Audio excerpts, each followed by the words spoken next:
Akash study with concept के इस YouTube channel का आपको बहुत बहुत स्वागत करता हूं। जैसा कि हमारे द्वारा एक सीरीज चलाई जा रही है जिसमें हम प्रीवियस ईयर के क्वेश्चन पेपर ले रहे हैं और इसी श्रृंखला को हम आगे बढ़ाते हुए आज हम 64 क्वेश्चन से स्टार्ट करते हैं।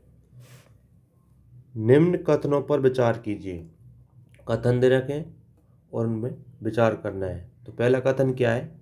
चोलों ने पांड्य तथा चैर शासकों को पराजित कर प्रायद्वीपीय भारत पर प्रारंभिक मध्यकालीन समय में अपना प्रभुत्व स्थापित किया। पहला कथन दे रखा है। दूसरा कथन क्या दे रखा है दोस्तों?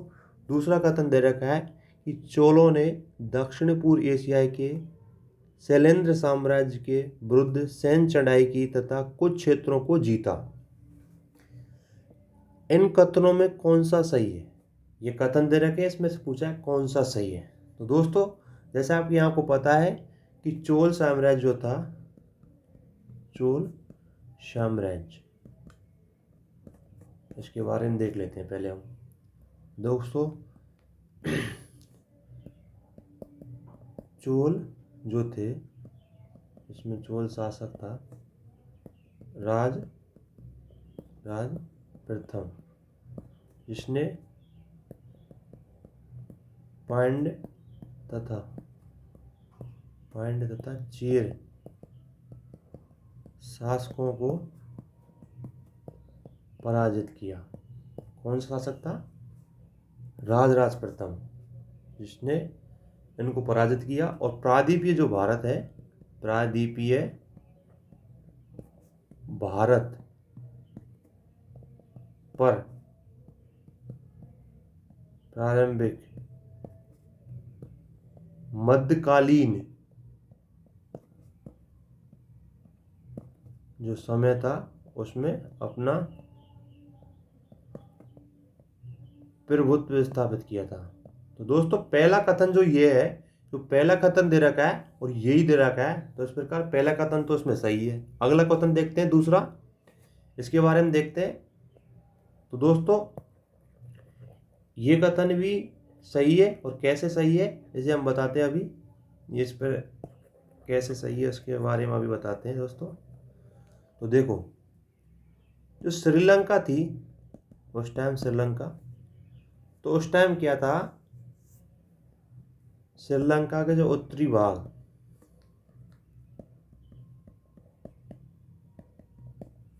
वो भी चोल साम्राज्य में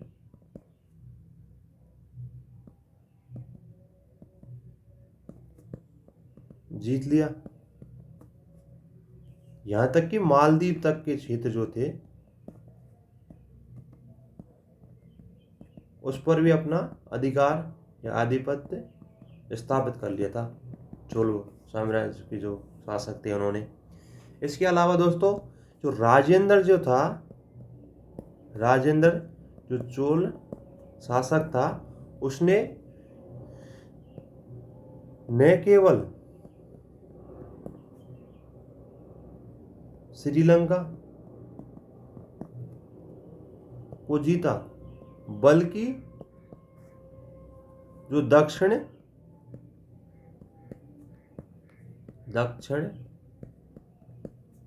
पूर्व एशिया जो थी, दक्षिण पूर्व एशिया, उसके शैलेंद्र जो साम्राज्य था उसके विरुद्ध भी उसने, साम्राज्य के विरुद्ध सैन्य अभियान किया था।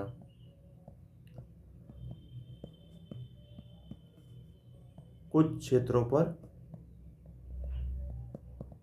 आधिपत्य स्थापित किया था। दोस्तों इस प्रकार दोनों कथन जो है, ये दोनों कथन सही है।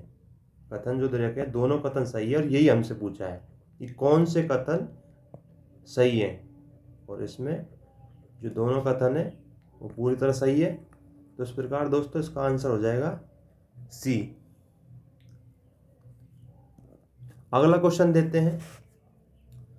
अगला क्वेश्चन जो दे रखा है उसमें दे रखा है शूद्रक द्वारा लिखी गई प्राचीन भारतीय पुस्तक मृच्छकटिकम का विषय वस्तु क्या थी, मतलब उसमें क्या लिखा था, किसके बारे में लिखा था।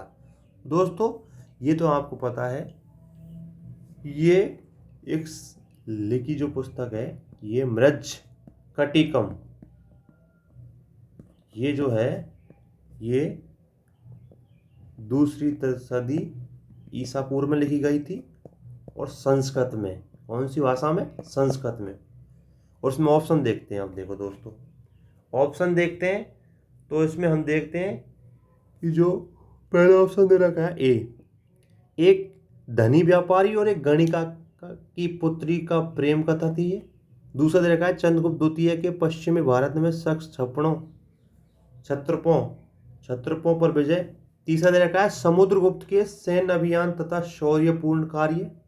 चौथा दे रखा है डी ऑप्शन कि गुप्त राजवंश के राजा कामरूप की राजकुमारी की जो प्रेम कथा थी वो दे रखा है।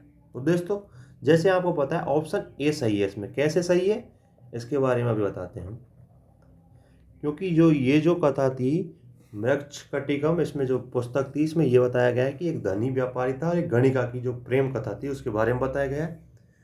अब देखते हैं कैसे सही है कि एक व्यापारी था जिसका नाम था चारुदत्त और उसकी जो प्रेमिका थी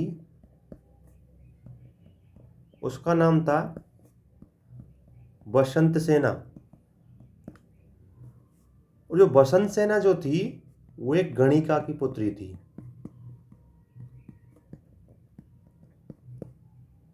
और चारु जो था, ये चारुदत्त, ये एक व्यापारी था। तो इस प्रकार दोस्तों इसका आंसर ए है, क्योंकि चारुदत्त जो था एक व्यापारी था और बसंत सेना जो थी, जो उसकी प्रेमिका, वो एक गणिका की पुत्री थी। और यही क्वेश्चन पूछा है इसमें कि किसी विषय वस्तु क्या थी। तो दोस्तों इसमें विषय वस्तु थी एक धनी व्यापारी और एक गणिका की प्रेम कथा थी ये। ठीक है, अगला क्वेश्चन देखते हैं 66। निम्नलिखित कथनों पर विचार कीजिए। कथन दे रखे हैं इसमें भी। पहला कथन दे रखा है वर्धमान महावीर को की जो माता थी वो लिच्छवी के मुखिया चेतक की पुत्री थी। अगला कथन दे रखा है गौतम बुद्ध की माता कौशल राजवंश की राजकुमारी थी। उससे अगला दे रखा है कि 23वें तीर्थकर पार्श्वनाथ बनारस से संबंधित थे। इन कथनों का कौन सा सही है? इन कथनों में जो दिए रखा है उनमें कौन सा सही है? तो देखते हैं इसमें। कथन ए, बी, केवल ए, केवल बी, 2, सी में दे रखा है 2 और 3 और डी में दे रखा है 1, 2 और 3। तो दोस्तों अब पहले तो ये देखते हैं हम, महावीर जैन धर्म के संस्थापक जो थे महावीर स्वामी,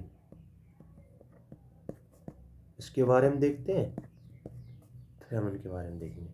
तो देखो जैन धर्म का संस्थापक कौन था दोस्तों? संस्थापक था महावीर स्वामी।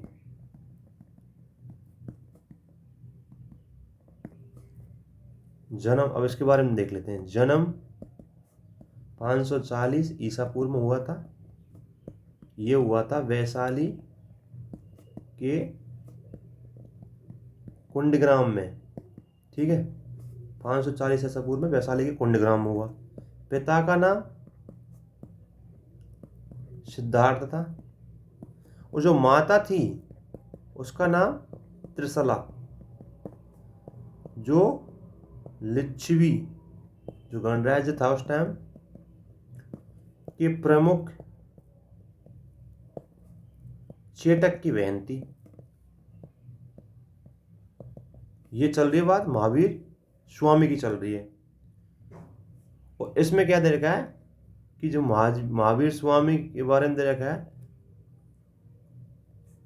इसमें क्या दे रखा है कि वर्धमान महावीर स्वामी की माता लिच्छवी मुखिया चेतक की पुत्री थी। और इसमें क्या दे रखा है इसमें कि बहन थी, ना कि पुत्री। इसमें दे रखा है पुत्री दे रखा है, जबकि वो तो बहन थी ना। चेतक जो लिच्छवी गणराज्य की जो था उसकी बहन थी, ना कि पुत्री। और ऑप्शन में पुत्री दे रखा है, तो इसलिए दोस्तों ऑप्शन ए तो गलत है। ठीक है, अब ऑप्शन ए गलत है, तो देखते हैं हम, ऑप्शन ए तो गलत हो गया। चलो तो एक इसमें एक इसमें, तो दो ऑप्शन तो एलिमिनेट हो गए। अब अगला कथन देखते हैं, गौतम बुद्ध की माता कौशल राजवंश की राजकुमारी था। अब गौतम बुद्ध के बारे में देख लेते हैं, महात्मा बुद्ध, इसके बारे में भी देख लेते हैं दोस्तों। तो दोस्तों इसका जन्म हुआ था, ये तो आपको पता ही होगा, लुम्बिनी वन में। कब हुआ था? 563 ईसा पूर्व में हुआ था। पिता का नाम क्या था? पिता का नाम शुद्धोधन शुद्धोधन था। ये जो शाक्य गणराज्य था के प्रमुख थे, इसके पिता जो थे। इसकी माता का नाम था महामाया, और ये कौशल राज्य की राजकुमारी थी। ठीक है, अब इसमें ऑप्शन में क्या दे रखा है, देखो देखो दोस्तों, ये तो हमने देख लिया कि गौतम की जो माता थी, गौतम बुद्ध की माता कौशल राजवंश की राजकुमारी थी। ये बात तो सही है, क्योंकि अभी हमने इसमें देखा है। अगला दे रखा है कि 23वें तीर्थंकर जो थे, वो पार्श्वनाथ जो थे, वो बनारस से संबंधित थे। तो ये भी बात सही है, जो 23वें जैन तीर्थंकर थे, वो पार्श्वनाथ जो थे, वो बनारस से संबंधित थे। ये बात तो बिल्कुल सही है। कैसे? कि जो 23वें तीर्थंकर थे, जिसका नाम था, इसका नाम था पार्श्वनाथ, और ये काशी से संबंधित थे। जैसे काशी को ही हम बनारस बोलते हैं, दोनों की बात है। तो इस प्रकार दोस्तों पहला ऑप्शन इसमें गलत था, और दूसरा और तीसरा ऑप्शन बिल्कुल करेक्ट था। क्योंकि पहला ऑप्शन जो गलत क्यों था, इसका रीजन बता देता हूँ। ये हमने पहले ही बताया है कि इसकी ये चेतक जो इधर है ना, लिच्छवी के मुखिया चेतक की पुत्री थी। तो ये गलत है, पुत्री नहीं थी, बेटी थी। मतलब बेटी नहीं थी, सॉरी, बहन थी। तो इस प्रकार ये ऑप्शन ए तो गलत हो गया था पहले शुरुआत में, तो ये हमने एलिमिनेशन कर दिए थे। बचा ये दूसरा और तीसरा, और दूसरा तीसरा जो हमने देखा है, तो इसका दोनों सही थे। इस प्रकार दोस्तों इसका आंसर क्या हो जाएगा? सी हो जाएगा, 2 और 3। ऐसे अगला क्वेश्चन देखते हैं, 67 क्वेश्चन। इसमें दे रखा है कि निम्न कथनों पर विचार कीजिए। कथन दे रखे हैं और उन पर विचार करना है। ठीक है, तो 67 क्वेश्चन का पहला कथन देखते हैं कि अंतिम मौर्य शासक वृहद्रथ की हत्या उसके प्रधान सेनापति पुष्यमित्र शुंग ने की। इसके बारे में दे रखा है। अगला क्वेश्चन दे रखा है कि अंतिम शुंग राजा देवभूति की हत्या उसके ब्राह्मण मंत्री जो था वसुदेव ने की, और कवर्ण ने की थी, वसुदेव कवर्ण, और उसके सिंहासन को हथिया लिया था। अगला कथन दे रखा है कि आंध्र ने कवर्ण राजवंश के अंतिम शासक को पद विच्युत किया, पद से मुक्त किया। तो दोस्तों इसके बारे में हम देखते हैं। तो जैसा कि आपको पता है दोस्तों, ये कथन तीनों ही सही है। ये जो कथन है ना, इसका आंसर होने को तो डी है, पर हम इसके बारे में देख तो लेते हैं कैसे सही है। तो देखो, जो अंतिम मौर्य साम्राज्य के जो शासक थे वृहद्रथ, इसकी हत्या की गई थी पुष्यमित्र द्वारा, जो एक सेनापति था। कब की थी? 185 ईसा वर्ष पूर्व में। और इसने क्या किया था? इसने शुंग वंश की स्थापना की थी। तो पहला कथन तो इस प्रकार सही है।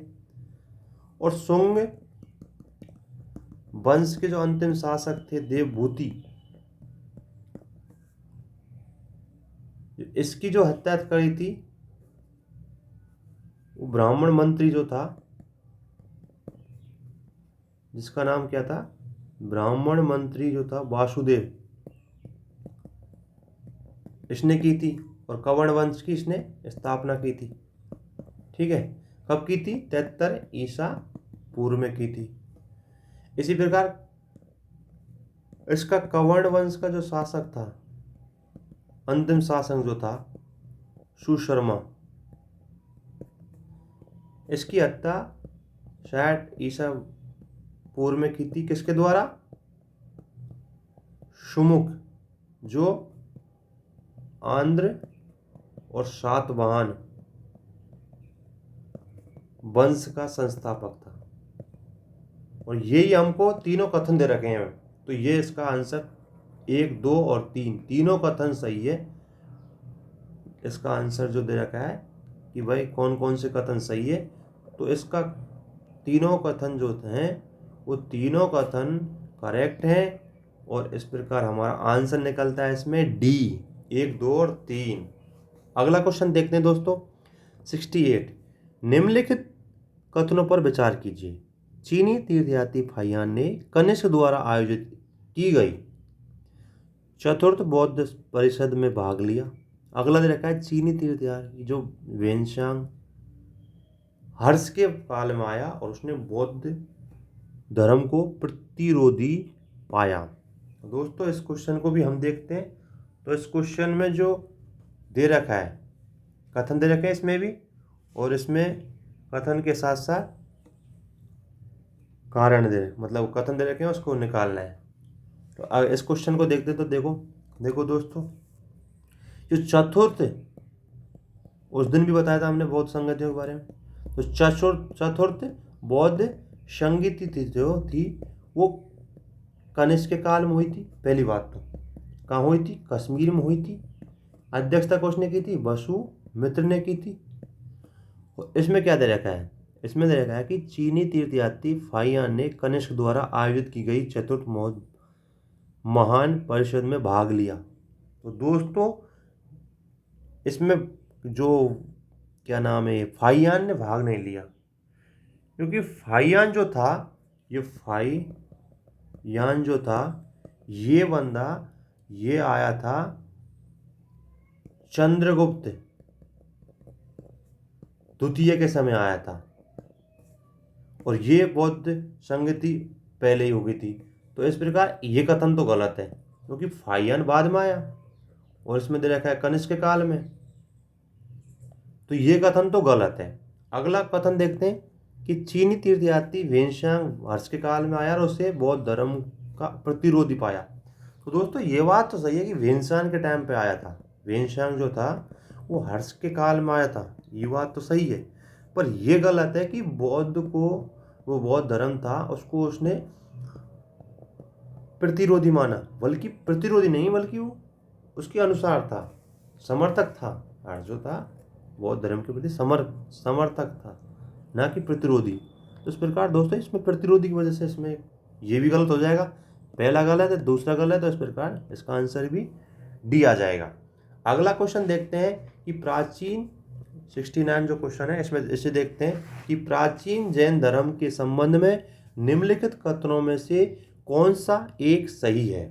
कथन दे रखे हैं इसमें भी, और उसमें पूछा है कि कौन सा सही है। तो अब पहले देखते हैं ऑप्शन ए कि स्थलवाहु के नेतृत्व में दक्षिण भारत में जैन धर्म का प्रसार हुआ। अगला देखते हैं पाटलिपुत्र में हुई परिषद के पश्चात जैन धर्म के लोग भद्रभाहु के नेतृत्व में विश्वातंबर कहलाए।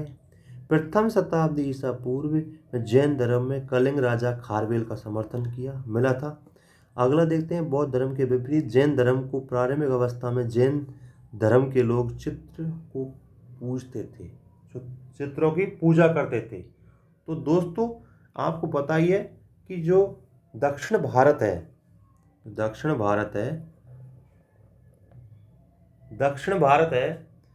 इसमें दे रखा है स्थलवाहु के नेतृत्व में, जबकि दक्षिण भारत में जो जैन धर्म है उसका प्रसार भद्रभाहु के द्वारा किया गया, न कि स्थलवाहु के। तो कथन ए तो गलत है, उसमें सही पूछा है, ये भी ध्यान रखो क्या पूछा है, सही पूछा है, तो एक तो गलत हो गया। दूसरी बात करते हैं कि पाटलिपुत्र में जो वो हुई थी, संगति हुई थी, परिषद हुई थी, उसके बारे में कहा है। तो देखो पाटलिपुत्र में प्रथम बौद्ध संगति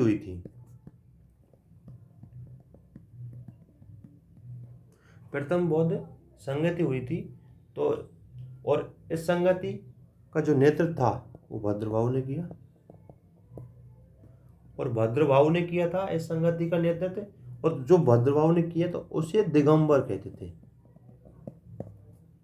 और इसमें क्या दे रखा है श्वेतंबर। तो इस प्रकार ये भी गलत है। अगला ऑप्शन देखते हैं। प्रथम शताब्दी ईसा पूर्व में जैन धर्म को कलिंग के राजा खारवेल समर्थन किया। कलिंग के जो राजा थे खारवेल, इसने इसका समर्थन किया। ये बात तो सही है, बिल्कुल किया था दोस्तों, खारवेल ने समर्थन। और अगला ऑप्शन भी देख लेते हैं कि बौद्धों के विपरीत जैन धर्म की प्रारंभिक अवस्था में जैन धर्म के लोग चित्रों को पूजा करते थे। ये बात बिल्कुल गलत है। तो इस प्रकार दोस्तों इसका आंसर सी हो गया। और ऐसे हम कथनों को देखेंगे, फिर उसके बारे में पढ़ेंगे और पूरा क्वेश्चन पढ़ने के बाद आंसर देंगे। तो इस प्रकार दोस्तों इसका आंसर सी हो गया। अगला क्वेश्चन देखते हैं कि निम्नलिखित 4 वेदों में से किस वेद में जादुई माया और वशीकरण का वर्णन किया है। तो दोस्तों आपको पता है ऋग्वेद, यजुर्वेद, अथर्ववेद और सामवेद। दोस्तों आपको पता है, ये जब आप वेद पढ़ोगे तो उसमें सीधा लिखा हुआ है अथर्ववेद में, जो बाद में आया था अथर्ववेद जोड़ा गया था, ये इसमें लिखा हुआ है कि तंत्र, मंत्र और जादुई प्रक्रिया, इन सब के बारे में अथर्ववेद में लिखा है दोस्तों। और यही पूछा है हमसे कि जादुई माया और वशीकरण के बारे में पूछा है दोस्तों। तो इस प्रकार इसका आंसर सी हो जाएगा। अगला क्वेश्चन देखते हैं हम 71। इस क्वेश्चन को देखते हैं दोस्तों, 71 वाले क्वेश्चन को। क्वेश्चन क्या दे रखा है, निम्नलिखित में से कौन सा एक कथन तीनों के समसामयिक नहीं था। मतलब तीनों शासक दे रखे और उसके समकालीन कौन कौन थे और कौन कौन नहीं थे। कौन नहीं था, ये दे रखा है, ऑप्शन दे रखे हैं, और कौन नहीं था उस टाइम, ये पूछा है दोस्तों। तो अब देखते हैं इसमें बिंबुसार, इनके बारे में देख लेते हैं थोड़ा, देख लेते हैं। बिंबिसार जो था हर्यक वंश का शासक था और इसने 544 ईसा पूर्व में मगध पर शासन किया था। और ये जो था ये बौद्ध के समकालीन था, बौद्ध उसी टाइम था और ये बिंबुसार भी उसी टाइम था। तो दोनों ये तो सही है, मतलब समकालीन थे। तो जो प्रसेन था, देखो बिंबुसार की एक नीति थी, उसने क्या किया, उसने अपना विवाह संबंध से अपने शासन को मजबूत किया। और विवाह संबंध से शासन को मजबूत किया। तो एक कौशल, एक राजा था, कौशल के जो राजा थे उसकी पुत्री से इसने विवाह किया। और उसकी जो पुत्री से विवाह किया था तो उसका एक बेटा था प्रसेन हित। ये कौन था, ये कौशल के राजा का बेटा था। और जिससे मतलब बिंबुसार का जिससे शादी हुई थी उसकी भाई था ये, मतलब कहने का मतलब ये प्रसेनजीत। तो ये भी उसी टाइम का है। बिंबुसार है, गौतम बुद्ध, प्रसेनजीत जो है, ये तीनों एक समकालीन है। और इसमें पूछा है कौन सा समकालीन नहीं है, उस टाइम जो था कौन सा नहीं है इनमें से। तो मिलिंद था। मिलिंद जो था ये 2री सदी ईसा पूर्व में आया था, वो जो थे वो अलग टाइम पे था। तो इस प्रकार दोस्तों इसका आंसर सी हो जाएगा। अगला क्वेश्चन हम देखते हैं, निम्नलिखित कथनों में से किसने राष्ट्रकूट साम्राज्य की नींव रखी। अब देखो फैक्ट पूछा है, और ये जो एनसीईआरटी पढ़ेंगे ना उनमें दे रखा है बाकायदा। जो 11th क्लास की एनसीईआरटी मेरे याद आ रही होगी तो मध्यकालीन वाली जो है, पुरानी वाली एनसीईआरटी, उसमें ये इनके बारे में बिल्कुल दे रखा है। प्राचीन वाली में, मध्यकालीन वाली नहीं है, वो दे रखा है, वो प्राचीन वाली जो दे रखी है एंसेंट वाली, उसमें दे रखा है पूरे राष्ट्रकूट, चैर, चोर, पांड्य सबके बारे में दे रखा है। तो उसको आप पढ़िए तो उसमें सब मिल जाएगा ये। तो एनसीईआरटी से क्वेश्चन पूछा है सीधा, और ये क्वेश्चन पूछा है कि भाई राष्ट्रकूट साम्राज्य की नींव किसने रखी, संस्थापक कौन था। तो देखो दोस्तों, जो दंती दुर्ग था वो इसका संस्थापक था, और इसने 753 ईस्वी में राष्ट्रकूट साम्राज्य की स्थापना की थी। ये कौन था दंती दुर्ग, ये चालुक्यों का सामंत था। ठीक है दोस्तों, इस प्रकार इसका आंसर हो जाएगा बी। अगला क्वेश्चन देखते हैं कि प्राचीन नगर तक्षशिला निम्नलिखित में से किन के बीच स्थित थी। तक्षशिला के पूछा है कि ये नदी कौन सी बहती थी, मतलब तो दोस्तों आप पढ़ेंगे तो उसमें सीधा दे रखा है कि जो झेलम और सिंधु नदी के बीच में तक्षशिला स्थित था। ये बात बिल्कुल सही है। तो इसका आंसर दोस्तों सिंधु और झेलम, इसका आंसर ए है दोस्तों। इस प्रकार इसका आंसर दोस्तों ए हो जाएगा। अगला क्वेश्चन देखते हैं कि प्राचीन काल के भारत पर आक्रमणों के संबंध में निम्नलिखित में से कौन सा एक सही कालक्रम है। तो कालक्रम पूछा है, सही कालक्रम पूछा है, तो दोस्तों देखते हैं यूनानी, शक और कुषाण। यूनानी, कुषाण और शक यूनानी, कुषाण, शक कुषाण यूनानी। दोस्तों हम देखते हैं इनके बारे में, भाई कब कब इन्होंने आक्रमण किया। तो देखो यूनानी इन्होंने किया था 513 ईस्वी पूर्व में। यूनानी शासक आया था, यूनानी शासक था जिसका नाम था डेरियम। उसके नेतृत्व में इंडिया में इन्होंने आए थे। अगला है शक, ये 90 ईसा पूर्व में भारत आए थे। इससे अगला है कुषाण, ये 45 ईसा पूर्व में भारत आए। तो दोस्तों ईसा पूर्व में जो शताब्दी वो सन चलती थी वो उल्टी चलती थी, बड़ा क्रम से छोटे क्रम की ओर। तो इस प्रकार दोस्तों पहले यूनानी आए, उसके बाद शक आए, उसके बाद कुषाण आए। तो इस प्रकार इसका आंसर हो जाएगा ए। तो ऐसे इस प्रकार इसका आंसर ए हो जाएगा। अगला क्वेश्चन हम देखते हैं दोस्तों 75 क्वेश्चन। इसमें दे रखा है कि निम्नलिखित कथनों पर विचार कीजिए। कथन दे रखे हैं, उन पर विचार करना है कि दक्षिण भारत में इक्ष्वाकु शासक बौद्ध मत के विरोधात्मक थे, मतलब विरोध करते थे। पूर्वी भारत में के जो पाल शासक थे उस बौद्ध मत के समर्थक थे। इसके बारे में दे रहा है कि दोनों कथन दे रखे हैं। तो इसमें दे रखा है कि क्या है इसमें आंसर। तो ऑप्शन दे रखा है केवल ए, केवल दो, दोनों में से कोई सा नहीं। तो देखो इसके बारे में देख लेते हैं थोड़ा। जो आंध्र में जो शासन किया था, आंध्र प्रदेश से बोलते हैं, ये इक्ष्वाकु वंश के बारे में अभिलेख मिलते हैं। ठीक है, इसके काल में क्या हुआ था, बौद्ध विहार और बौद्ध मूर्तियों का निर्माण हुआ था। और इक्ष्वाकु शासक जो थे ये बौद्ध धर्म के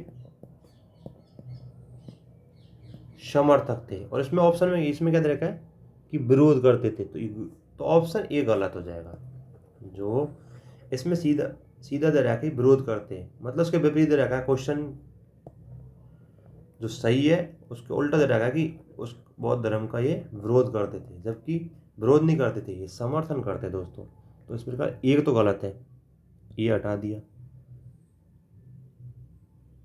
अगला देखते हैं कि पूर्वी भारत के पाल शासक बौद्ध धर्म से समर्थन करते थे। ये बात सही है, जो पाल शासक थे वो बौद्ध धर्म के समर्थक थे।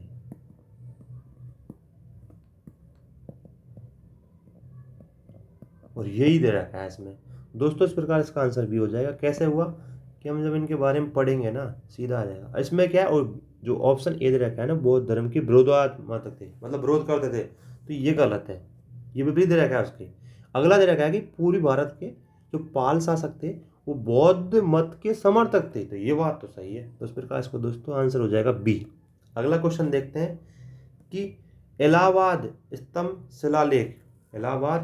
शिलालेख निम्नलिखित में से किससे संबंधित था। संबंध पूछा है। तो दोस्तों इलाहाबाद जो शिलालेख तो इलाहाबाद स्तंभ लेख जो था, आपको पता ही होगा, ये जो था ना, ये जो था ये समुद्रगुप्त से संबंधित था। ये प्रशस्ति पत्र था। और इसे जो समुद्रगुप्त के राज कवि थे हर्ष, उसने लिखा था। तो इस प्रकार दोस्तों सीधा ये आंसर आ गया हमारा समुद्रगुप्त, डी। अगला क्वेश्चन देखते हैं। बोधायन प्रमेय, बोधायन सूत्र किससे संबंधित थी? दोस्तों ये समकोण त्रिभुज की भुजाओं की लंबाई से संबंधित थी। तो इस प्रकार दोस्तों इसका आंसर ए हो जाएगा। ये फैक्ट है, अब ये कहीं नहीं मिलेगा आपको, एनसीईआरटी मिल जाएंगे, आप पढ़ेंगे ना प्राचीन भारत के इतिहास के बारे में तो उसमें मिल जाएंगे सब, ऐसी बात नहीं मिलेंगे नहीं, मिलेंगे सब। अगला क्वेश्चन देखते हैं 78 क्वेश्चन। अनेकांतवाद निम्नलिखित में से किसका क्रोड सिद्धांत एवं दर्शन था? अनेकांतवाद निम्नलिखित में से किसका सिद्धांत था, यही पूछा है हमसे। तो जैन धर्म इससे संबंधित है, जैन मत का था ये। तो पहली बात तो जैन मत से संबंधित है। दूसरी बात है कि अनेकांतवाद जो था, अनेकांत इसे ही श्यावाद कहते थे, श्यावाद।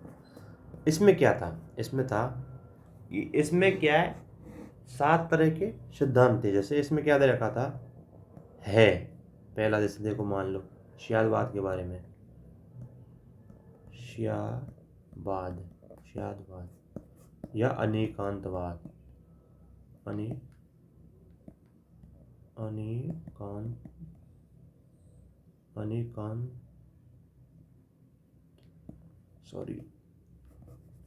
अनेकांतवाद लिखते थे, अनेकांतवाद इसे श्यावाद कहते थे।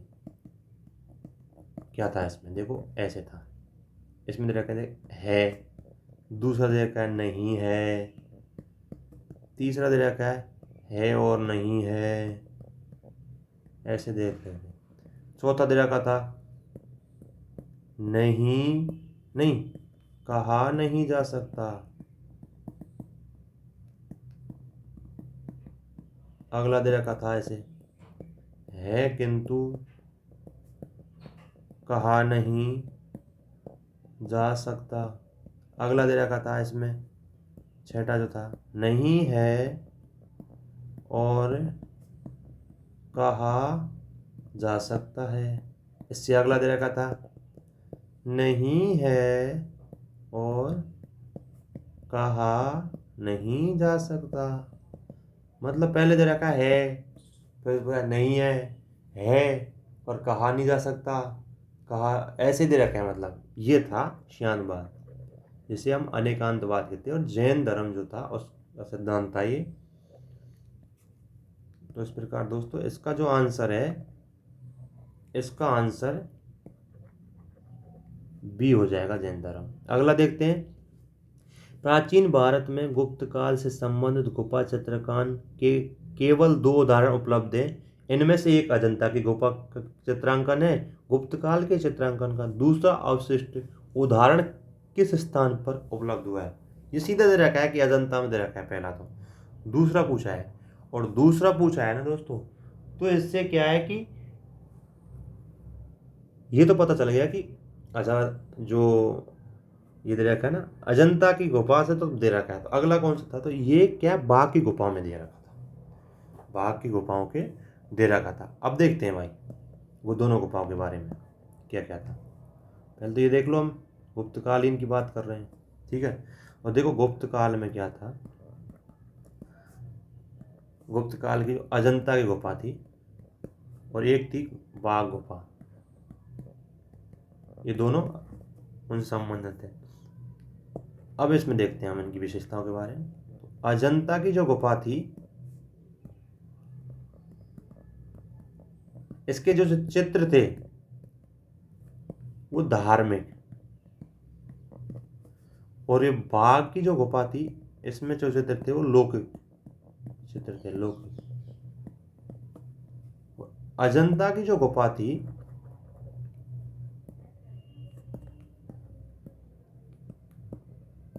अजंता की जो गुफा थी 20 गुफा थी, और 20 गुफाओं में 16वीं नंबर की और 7वीं नंबर की जो गुफा थी ये गुप्त काल से संबंधित थी।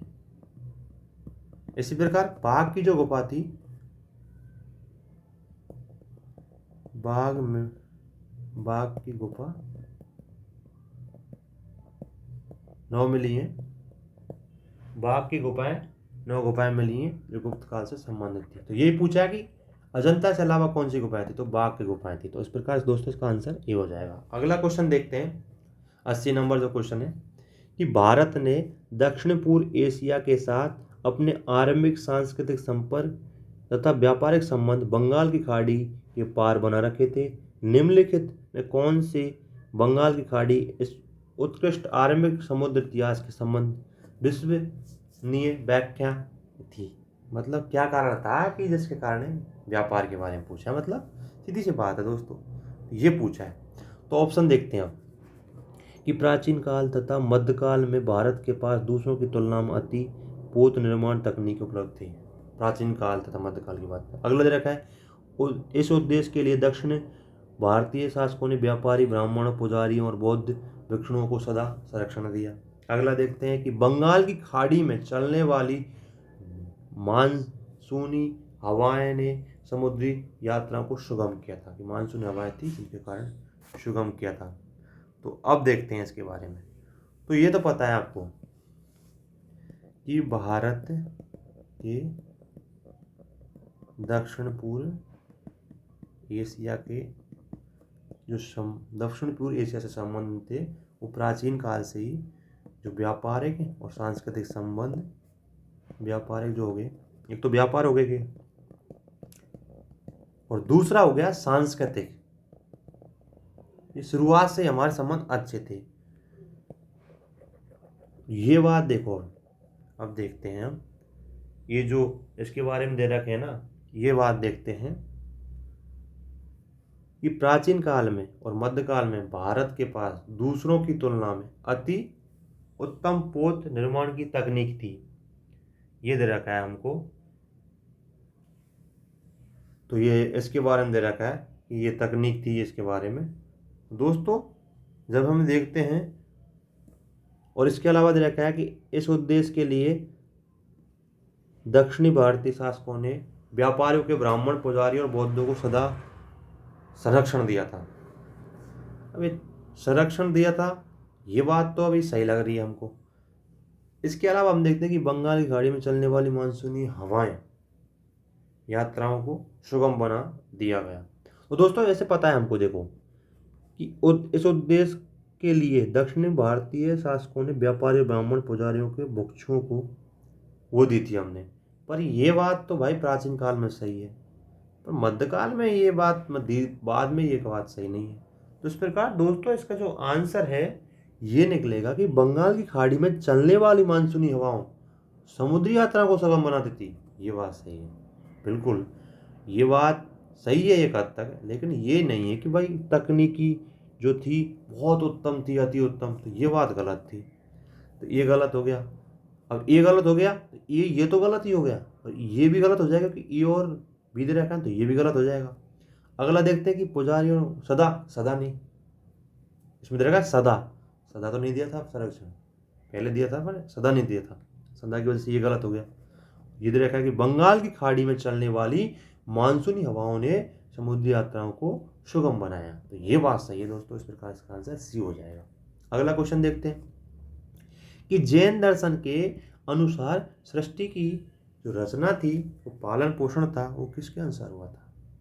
तो जैन धर्म हम पढ़ेंगे, उसका दर्शन पढ़ेंगे, तो उसमें सीधा दे रखा है दोस्तों, सीधा क्या दे रखा है कि जैन धर्म सार्वभौमिक विधान से हुआ है सृष्टि का पालन, उसकी रचना, ये दे रखा है जैन धर्म के दर्शन में। तो इस प्रकार दोस्तों इसका आंसर हो जाएगा ए। तो दोस्तों ऐसे हमने क्वेश्चन देखे, उनका ऑप्शन देखा, उसके बारे में पढ़ा। तो ये क्वेश्चन कहाँ से पूछ रहे, बार बार कह रहा हूँ कि क्वेश्चन कहाँ से पूछ रही, ये देख लो आप। ये देखो जैन धर्म से पूछा है, ये पूछ लिया कि व्यापार से संबंध पूछ लिया, कि प्राचीन और मध्यकाल से दोनों को मतलब उसके बारे में पूछ लिया, ये पूछ लिया गुप्त काल से, ये फिर से जैन धर्म से पूछ लिया, ये पूछ लिया उस टाइम जो गुप्त काल या मान लें आप मौर्य काल थे उनके बारे में पूछ रहा है, ये पूछ लिया, फिर समुद्रगुप्त के बारे में पूछ लिया।